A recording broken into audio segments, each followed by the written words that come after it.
안녕하세요.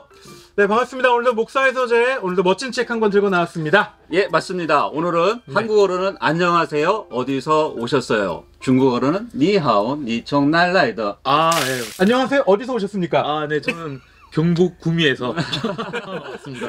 예, 오늘 이 책을 저술하신 목사님은 권주은 목사님이고요. 네. 구미국제교회에서 다문화 사역을 이렇게 하고 계십니다. 네. 목사님 오늘 이렇게 실물로 영접을 하니까 네네네. 예전에 제가 그 CGN TV나 노크에서 이렇게 영상을 봤던 모습하고 좀 다르시네요. 네, 요즘 이제 머리를 한번 길러보고 싶은 마음에 네. 용기 내서 지금 기르고 있는 중이라서. 그러니까 책 속에 있는 모습하고도 달라서 별참에 아니신가? 네. 그렇습니다. 사실 예. 저희 어머니가 이제 얼마 전에 수술하셨거든요. 네네. 그래서 이제 제가 병문안 가려고 했더니 네. 전화로 기도해달라고 오지 말라고. 왜요? 머리가 거지 같다. 오지 말. 정말로 누나가 셋 있는데 누나가 다 병문안 갔거든요. 네네. 저만 오지 말라고. 머리가 너무 부끄러우셨나봐요. 아니 꼭 그렇지 않고요. 되게 멋있습니다. 이렇게 용기 내서 기르고 있는 중. 응원해 주신다면 한 번 더 길러볼 수 있는. 저도 길러보고 싶은데. 묶고 다니시는 거 이제.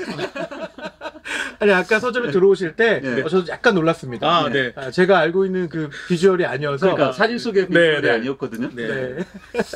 오늘 처음 뵀는데도 뭐 전부터 알고 있는 거 알고 있었던 것 같아서 너무 좋습니다. 네, 나와주셔서 너무 감사합니다. 감사합니다. 불러주셔서 감사합니다. 네. 제가 책을 지난 한 주간 열심히 읽었는데요. 목사님, 보니까 어떤 전 친구에 관한 얘기가 좀 있더라고요. 한국이 이주민들이 200만 되는 시대거든요. 200만이요? 네, 200만.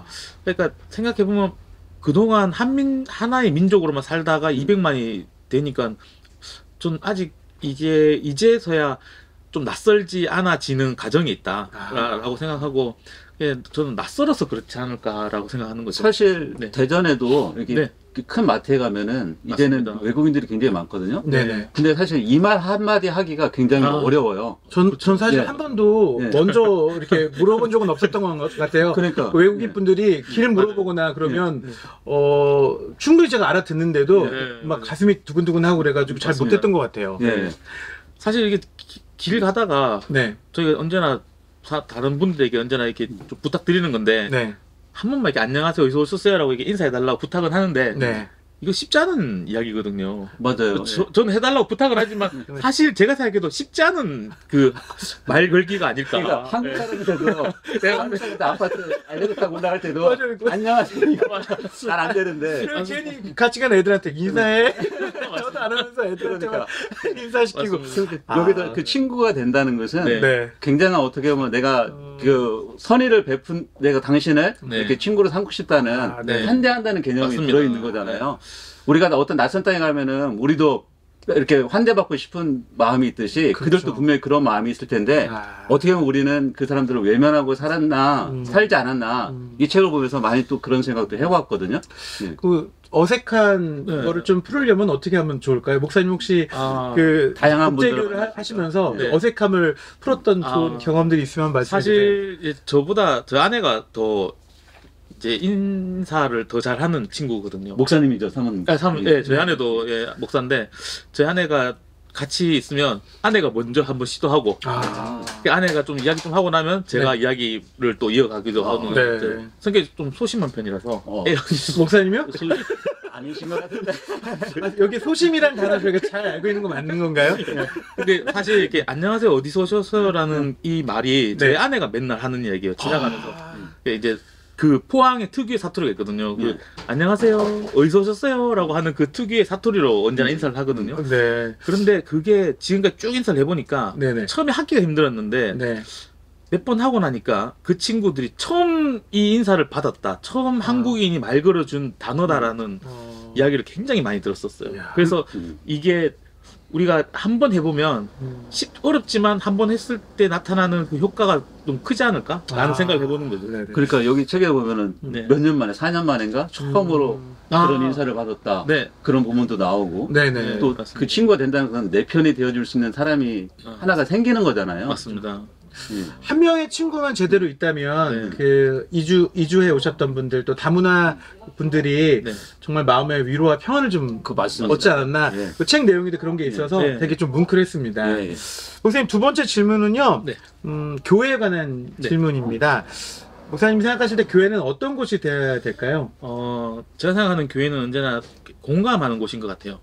공감한다는 게 그냥 생각해보면 그냥 네 마음 맞아, 내 그냥 그런 것 같아라고 해주는 건 공감이 아닌 것 같고. 그렇죠. 진짜 공감은 그건 것 같아요. 오늘 교회 와서 예배 들었다가 아니라 옆에 보면서 무슨 일 있나? 기쁜 일 있나? 아니면 오늘은 좀 헬쑥한데? 아니면 저 친구 살이 계속 찌는데? 제 이야기인데? 무슨 문제가 있지 않나?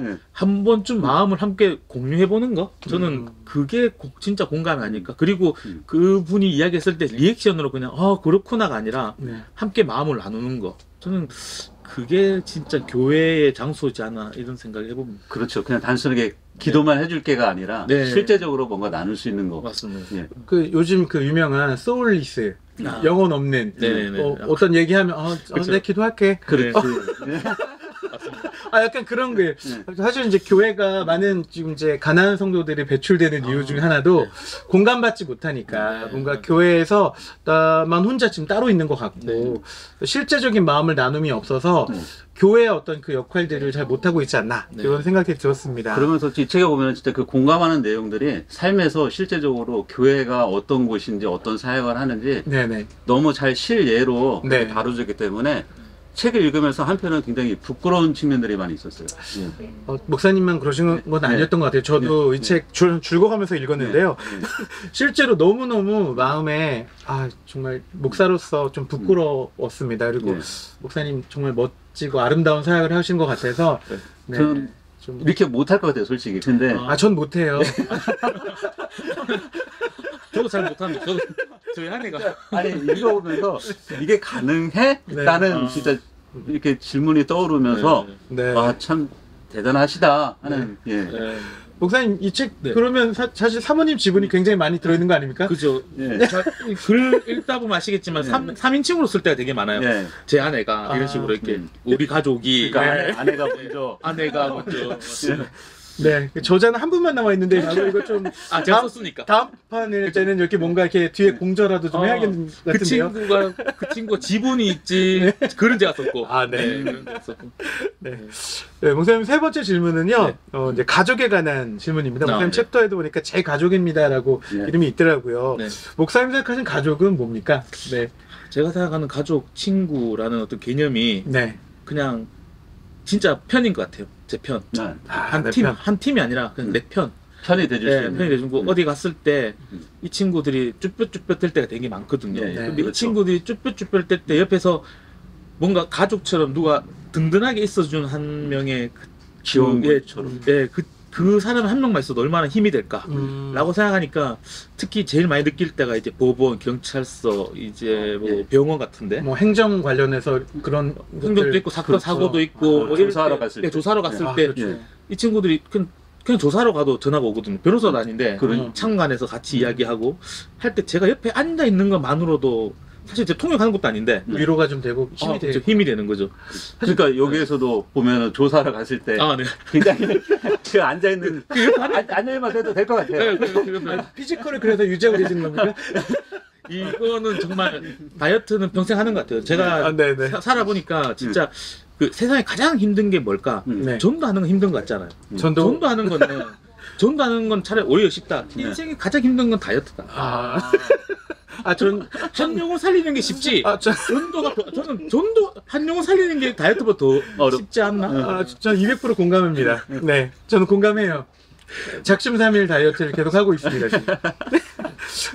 그러다 보니까 사실 그 외국인 분들 또 와서 생활하시는 분들이 목사님을 정말 친가족 이상으로 생각하실 것 같아요. 그렇게 생각해주면 고맙고. 그러니까 실질적으로 이제 보면은 이제 신방하러 이제 외국으로도 가시잖아요. 네네, 맞습니다. 신방을 뭐 저희 시국으로도 가시고 네네. 따로 가시는데 거기 가면은 그 마중 나와서 뭐 그 친구들이 맞아요. 이렇게 환대하는 거 네. 보면은 진짜 가족같이 환대하는 모습들이 책에 담겨져 있거든요. 네. 그게 얼마나 진짜 패밀리인 것 같아요. 네네. 그리스도 안에서 한 가족. 사실 어느 날부터 제가 중국 가니까 이제 그 친구들이 저를 태우러 오더라고요. 태우러 오고 가족들이 인사 오고 그럴 때 무언가 그 뿌듯함 쫙 올라오면서 그 뿌듯함 또 돌아가서 열심히 해야지 싶은데 돌아가보면 또 현실에서는 내가 이거 왜 이러고 있을까 싶지만 또 그때 하루의 그 위로 그 한 며칠간의 그 위로가 또 몇 년을 버티게 하는 힘이 되는 것 같습니다. 그러니까 그 현재에서 그 자녀가 변화된 거 모습을 보고 이 자녀가 믿는 신이 도대체 누구길래 그런 질문들을 그런 부분들을 봤을 때 이게 진짜 복음이 그렇게 전파되는구나 놀라운 생각들을 하게 됐어요. 목사님, 그럼 이렇게 이제 목사님처럼 이제 국제교회 그 이주민들을 위한 교회들이 또 구미뿐만 아니라 또 다른 곳에도 좀 많이 있나요? 존재하죠. 이제 국제교회라는 이름으로 존재하는 교회는 전국적으로 한 몇 군데 없는 것 같고요. 뭐 서울에 뭐 있고 한데 보통은 큰 교회 하나의 예배부로 존재하는 곳이 많죠. 외국인 예배부 해가지고 맞아요. 그렇게 존재하는 곳이 많은데 사실 제가 생각하는 교회는 뭐 다문화, 국제 이런 걸 뗐으면 좋겠고 그냥 교회. 그냥 교회인데 그들이 그리스도인이라는 이름으로 다 같이 모이는 그냥 그 교회를 원하는 거죠, 사실. 저도 생각할 때는 그분들만 모이는 게 아니라 한국 이제 이 땅을 사는 한국 분과 그분하고 그냥 다 같이 있는 게 진짜 좀 건강한 교회인데 외국어 교회하면 그 외국인들만 모이는 교회가 돼버리니까 인식이 그렇게 되어버리니까 맞아요. 구별이 되는 거죠, 사실 그거 자체가. 그러네요. 근데 이제 요즘 같은 이제 현실 농촌의 이제 현실을 보면은 사실은 이제 외국인 이주민들이 굉장히 많잖아요. 그렇죠. 베트남 세댁 그렇죠. 맞습니다. 그다음에 교회 안에 자연스럽게 이제 다문화 이렇게 가정들이 이렇게 형성이 되고 또 자녀들이 또 그렇게 성장하고 있기 때문에 어떻게 보면 이런 사역들이 더 이제 많이 할 수밖에 없는 사역이고 또 목사님들도 관심을 가질 수밖에 없다고 생각하는데 맞습니다. 그런 측면에서도 목사님들한테 굉장한 이렇게 도움이 되실 것 같아요. 목사님이 가는 길이 이제 또 하나의 어떤 이정표가 될 거고 또 많은 분들이 또 이제 목회를 준비하는 분들에게 또 좋은 길로 이렇게 선배로 이렇게 해주실 것 같습니다. 그렇게 됐으면 좋겠습니다. 그렇게 되실 거예요? 아니 책이 나왔잖아요. 그러니까 기자가 아니 오늘 어디서 오셨어요? 아니 이거 저 연습하고 있어요. 그래서 이제 정말 못해도 우리나라 말로 이렇게 안녕하세요 어디서 오셨어요 이렇게 이제 만나면 이제 외국인 분들 만나면 이렇게 먼저 인사를 좀 용기를 내서 하려고 제가 꼭 하고 있습니다. 목사님 코로나 때문에 또 좀 많이 교회가 어려웠었잖아요.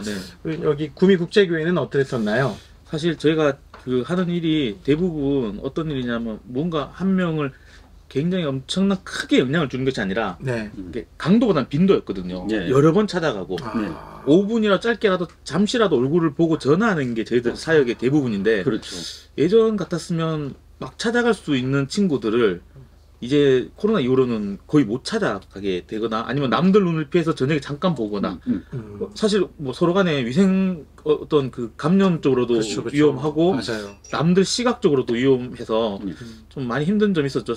사실 이렇게 좀 그 기숙사 나와서 사는 친구는 모르겠는데 업체 안에 사는 친구들은 업체 사장님들께서 이렇게 정중하게 부탁을 하시더라고요.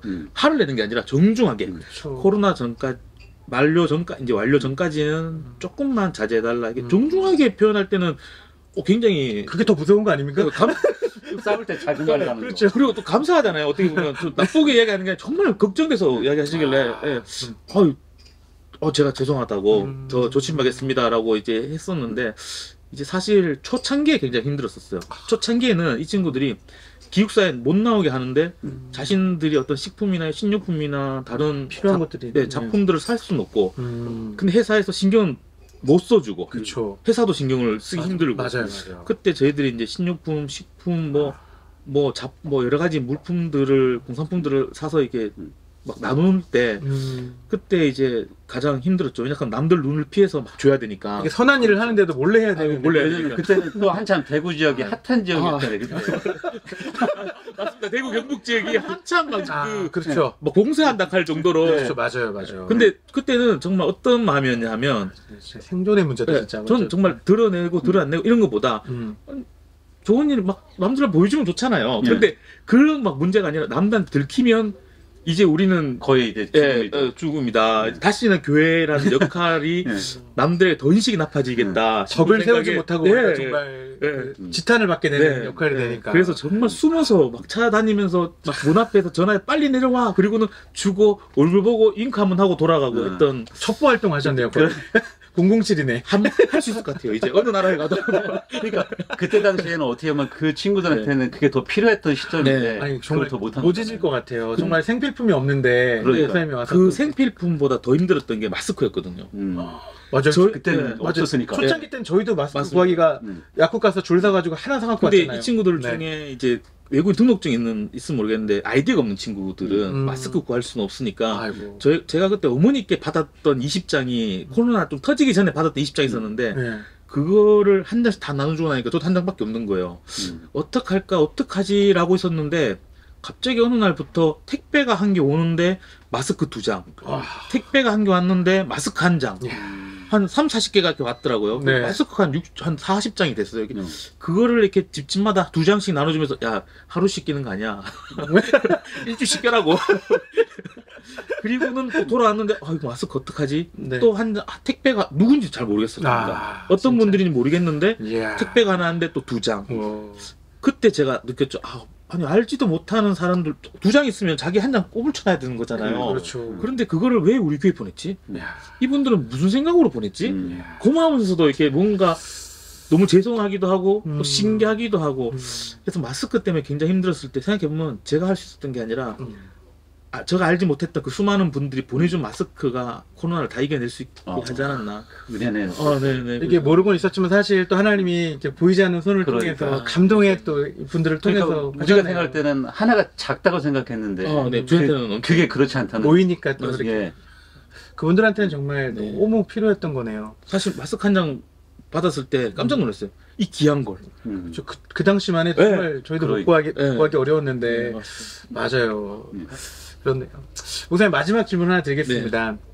함께 목회하시는 목사님들께 한 말씀 드리시죠. 네, 뭐 사실 안녕하세요 어디서 오셨어요라고 하는 이 단어가 저는 우리가 생각할 때 그냥 일반적인 하나 인사일 수 있겠지만 이 한마디가 사실 기적을 만들어낼 때가 굉장히 많거든요. 맞습니다. 한국에서 처음 들어보는 말이라고 하는 그런 이야기들이 간간히 들리고 또 한국인이 처음으로 말 걸어준 일이라고 하는 일들을 들을 때 좀 부끄러움이 있더라고요. 우리 사회에서 우리가 알지 못하게 그분들을 차별은 아닌데 구분해버린 건 아닌가 라는 생각이 드는데 저는 이 역할이 이런 일이 있을 때 가장 이 사회를 바꿀 수 있는 그 역할이 또 교회라고 생각해요. 교회 안에서 다문화에 대한 어떤 그 인식과 오염된 의미가 조금 더 많이 맑아진다면 저는 충분히 이 사회도 바뀔 수 있다고 생각하거든요. 맞습니다. 그런 의미에서 본다면 전 교회 안에 많은 목사님들께서 앞으로 뭐 담임 목사님들이 보실지 모르겠지만 교회 안에 그래도 한 5에서 10% 정도의 베트남 권사님과 우즈베키스탄 권사님, 조선족 장로님은 한 분쯤 세워주신다면 평신도 리더십에서 좀 괜찮고 또 그분들 자녀나 가족들이 한국 교회나 한국에서 또 생활할 때 좀 더 이렇게 좀 뿌듯함이 있지 않을까 그런 생각이 좀 들어요. 그러니까 사실 어떻게 보면 우리도 이방인이잖아요. 이 땅이 영원한 본향이 여기가 아니잖아요. 갑자기 키르케고르의 이방인이 또 얘기가 생각이 나네요. 이방인이듯이 또 우리가 낯선 지역에 우리도 이방인이 되듯이 그분들을 우리 스스로 먼저 배척하고 또 차별하고 무관심하는 것보다는 인사 한마디라도 해줄 때 그분들이 한국에 대해서 또 자신의 삶에 대해서 또 새롭게 생각할 수 있을 것 같아요. 네, 오늘 목사의 서재는 우리 권준 목사님과 함께 안녕하세요 어디서 오셨어요 이 책 잠깐 이야기 나눠봤습니다. 저도 이 책 보면서 생각이 좀 많이 바뀌었고요. 또 이제 이주민 또 이 다문화 분들에 대해서 대한 인식들이 좀 새롭게 좀 환기가 된 것 같아요. 이제 만나면 먼저 인사하도록 하겠습니다. 혹시 실천하세요? 그러면 실천하겠습니다. 지금 마트 가서 같이 한번 하여튼 목사님 앞으로 잘 그렇게 실천해 보도록 하겠습니다. 다음에도 또 멋진 책 들고 찾아뵙도록 하겠습니다. 목사님 감사합니다. 감사합니다. 고맙습니다.